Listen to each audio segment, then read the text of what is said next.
नमस्कार दोस्तों, मैं नरेंद्र आपका एन के अकेडमी में स्वागत करता हूं। आज अपन करेंगे जो कि अपने छोटे से क्वेश्चन आते हैं तापमान से संबंधित, जो कि टेम्परेचर कोफिशिएंट वगैरह से आते हैं, जिसमें डायरेक्ट अपने फॉर्मूला बेस्ड होते हैं। अगर छोटे से फॉर्मूला आपने याद रख लिए, अगर एक दो बार प्रैक्टिस कर ली, तो आप डायरेक्ट सीधे क्वेश्चन को टेकल कर सकते हो, किसी क्वेश्चन को सोल्यूशन अच्छे से कर सकते हो आराम से।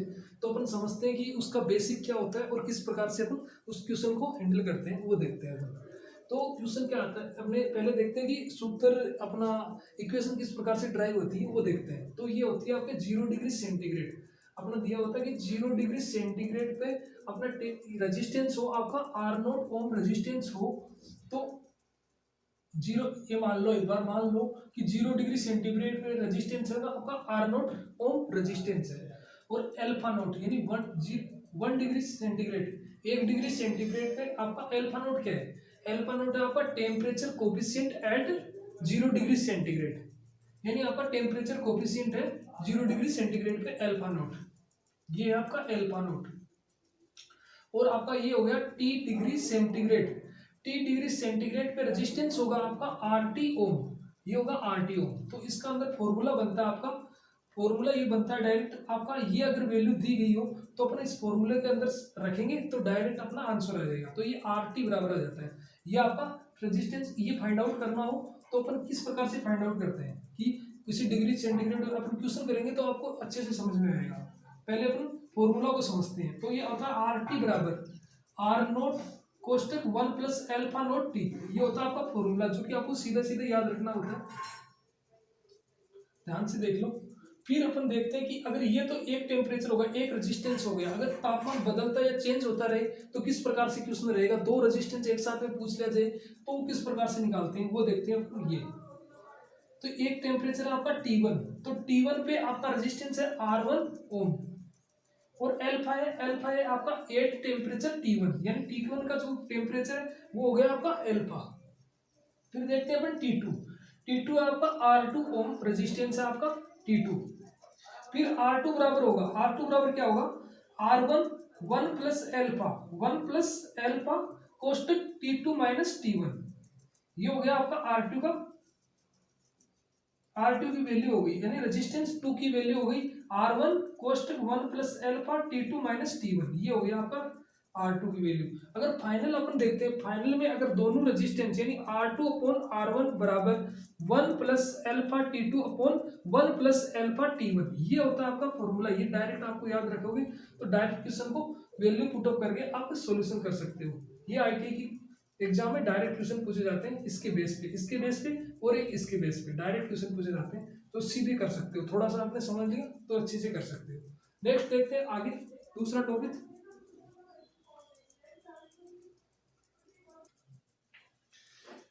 अब देखते हैं कि बल्ब का कॉम्बिनेशन किस प्रकार से, बल्ब का कॉम्बिनेशन आता है। ये क्वेश्चन बहुत बार पूछा जाता है कि किसमें पावर ज्यादा होगी, किस प्रकार से पावर निकालते हैं। दो बल्ब अगर सीरीज और समांतर में जुड़े हो तो किस प्रकार से पावर को ज्ञात करते हैं, पावर को ड्राइव करते हैं, वो चीज देखते हैं। जब दो बल्ब सीरीज में जुड़े हो तो पावर क्या होगी, जैसे कि आपको दिखाया गया डायग्राम में P1 और P2 बल्ब, एक बल्ब ये लगा, एक बल्ब ये लगा, दोनों सीरीज में कनेक्ट है और A और B के बीच में टोटल पावर क्या होगी, P इक्विवेलेंट क्या होगी, तो ये ज्ञात करना है। तो P1 और P2 का क्या होगा, अगर सीरीज में कनेक्ट है तो P इक्विवेलेंट होगा 1 अपॉन P इक्विवेलेंट बराबर 1 upon P1 plus 1 upon P2। ये होगा आपका सीरीज के अंदर कनेक्ट है तो पावर होगी टोटल पावर। तो इसका टोटल पावर आ जाएगी, फिर इसको सॉल्यूशन करेंगे तो पावर आ जाएगी P इक्विवेलेंट, जो कि रेजिस्टेंस को अपन सॉल्यूशन करते थे समांतर का, उसी प्रकार से। तो एक बार मल्टीप्लाई हो जाएगा P1 into P2 upon P1 plus P2, ये आपका टोटल पावर आ जाएगी अगर सीरीज के अंदर कनेक्ट है तो। ये सीरीज के अंदर फॉर्मूला हो गया। अगर सीरीज के अंदर दो बल्ब जुड़े हैं तो पावर को ज्ञात करने के लिए डायरेक्ट फॉर्मूला हो गया ये। अगर समांतर के अंदर कनेक्ट है, अगर पैरेलल के अंदर कनेक्ट है दो बल्ब, जैसे कि आपको डायग्राम में दिखाया गया है P1 और P2 जो कि आपके समांतर में कनेक्ट है, तो A और B के बीच में पावर ज्ञात करनी है, इक्विवेलेंट पावर ज्ञात करनी है। तो पावर ज्ञात करने के लिए क्या करना पड़ेगा, P इक्विवेलेंट बराबर P1 plus P2, direct power जुड़ जाएगी। समांतर में है तो डायरेक्ट पावर जुड़ जाएगी। जैसे कि अपने घरों में सप्लाई आती है, समांतर में कनेक्ट होते हैं तो एक पावर होता है, जैसे एक बल्ब का पावर है, दूसरे बल्ब की पावर है, दोनों को जोड़ देते हैं तो दोनों की पावर आपकी ज्ञात हो जाती है। ये होता है आपका समांतर के अंदर, क्योंकि पैरेलल में कनेक्ट होते हैं सारे, घर के अंदर कनेक्शन होते हैं, जैसे पंखे के, बल्ब के, सारे की पावर जोड़ के फिर अपन ज्ञात करते हैं कि पावर कंज्यूम कितना, पावर कितनी खर्च हुई अपनी, वो ज्ञात करते हैं। अब देखते हैं कि अपन किस प्रकार से अगर वैल्यू रख के देखते हैं कि और किस प्रकार से पावर के क्वेश्चन पूछे जाते हैं, वो देखते हैं।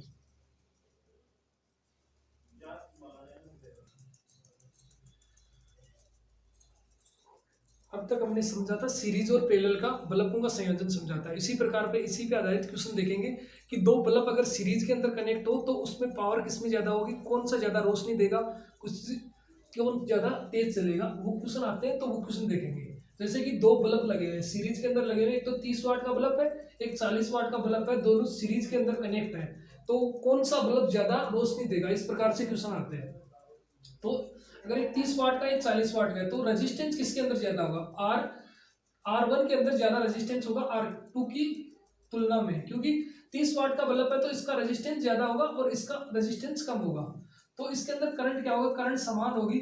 और हीटिंग इफेक्ट होता है, हीटिंग इफेक्ट क्या होता है, हीटिंग इफेक्ट होता है समानुपाती होता है I स्क्वायर R के। तो I स्क्वायर R है तो R आपका I स्क्वायर, I का मान तो समान है कि I तो एक समान है, दोनों के अंदर समान करंट बहेगी, तो रेजिस्टेंस में क्या फर्क पड़ेगा, रेजिस्टेंस जिसके अंदर प्रतिरोध ज्यादा है वो ज्यादा रोशनी देगा। तो प्रतिरोध किसका ज्यादा है, आपका R1 का ज्यादा है, तो R1 ब्राइटर, यानी सीरीज में लगे बल्बों में से कम वाट वाला बल्ब ज्यादा रोशनी देगा। इसमें यह सीरीज में लगे बल्बों में से कम वाट वाला बल्ब ज्यादा रोशनी देगा।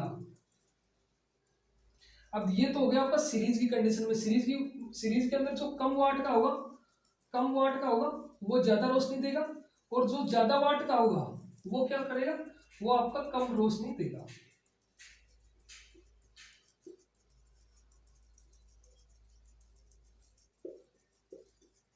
ये होता है सीरीज के केस में। अब देखते हैं अपन समांतर के केस में, अगर दो बल्ब इसी प्रकार से समांतर में कनेक्ट हो, एक 30 वाट का है, एक 40 वाट का, इन्हीं दोनों को अपन पैरेलल में कनेक्ट कर दिया, तो किस प्रकार से कौन सा बल्ब ज्यादा रोशनी देगा, इसके अंदर ज्यादा वाट का जो बल्ब होगा वो ज्यादा रोशनी देगा।